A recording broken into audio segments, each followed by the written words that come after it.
Hey there, and welcome back. You've been doing an awesome job building up your Japanese skills, and today we're going to add another crucial piece to the puzzle. Get ready for the na line.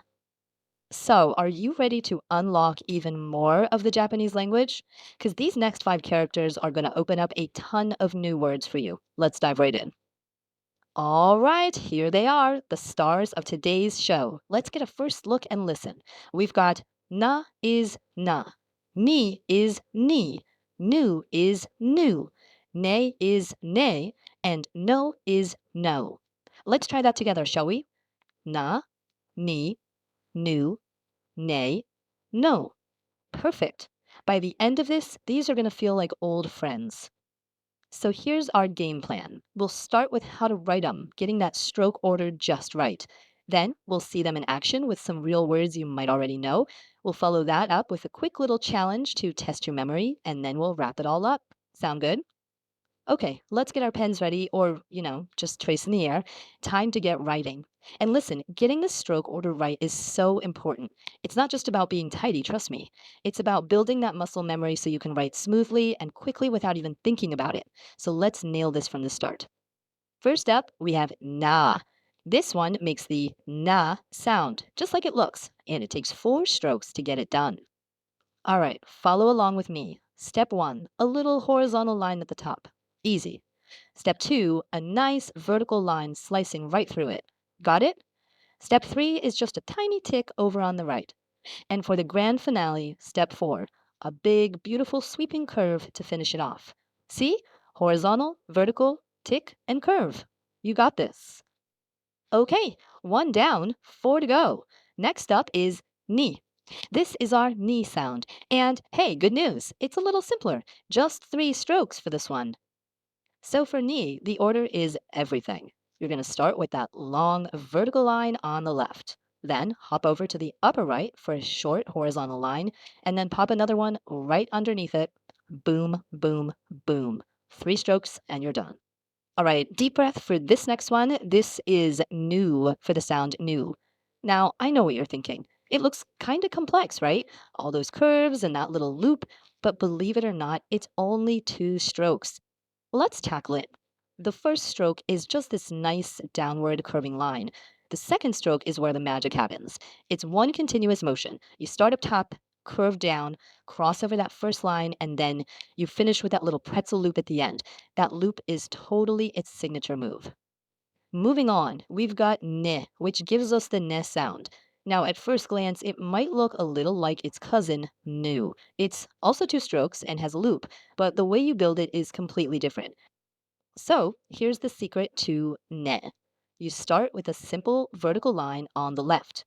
Then the second stroke does all the work.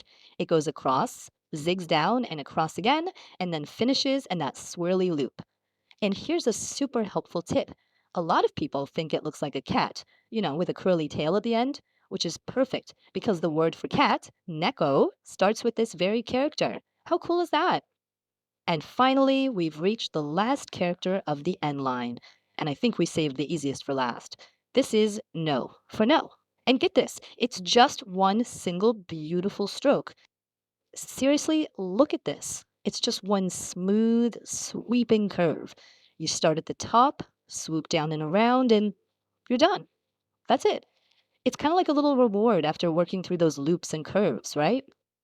Okay, you've done the hard work of learning the shapes. Now for the fun part. Let's actually use these new hiragana and see how they come together to make real words. This is where it all starts to pay off. Check this out. Look at what you can read now. You've got nani, nani, which means what. You've got inu, inu for dog, and of course neko, neko for cat. Remember that one. But wait, there's more. Look at anata, anata, which means you, and niku, niku, meat, and even kitsune, kitsune, fox. This is amazing. You're literally reading Japanese words right now. All right, pop quiz time. But don't worry, no pressure here. This is just a quick, fun little challenge to help lock everything into your brain and get that memory working fast. So, here's how it's going to work. I'll show you a word with a blank space. Your job is to figure out which of our 5 new characters fits in there. Simple enough? Let's do it. Okay, first one up. The word means dog. It starts with E. So what's the missing character?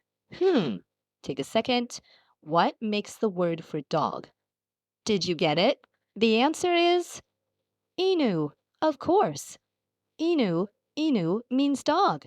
Awesome job if you got that. See, the shapes are already starting to stick in your head. You're on a roll. Let's try another one. This word means cat and it ends in ko. So, what's the first sound? Think back to our little memory trick, the one that looks like a cat's tail. It's got to be ne to make nickel. Nickel. Fantastic. Okay, let's just take a step back and appreciate what you've just done. Seriously, you've made some real progress in just the last few minutes. Think about it. You can now read and write na, ni, nu, ne, and no. You've got the stroke order down, which is a huge deal for your future writing. And you're reading actual Japanese words like inu and nickel. And you know what? If you've been following along from the beginning, you're now at 25 hiragana characters. That is more than halfway through the entire basic set. That's incredible. You're building this amazing toolkit piece by piece. Every new character you master, like these five today, unlocks so many more words and ideas you can understand and share. So that really leaves just one question, doesn't it? With 25 hiragana under your belt, what are you going to learn to say next? Keep that excitement alive, and I can't wait to see you for the next set.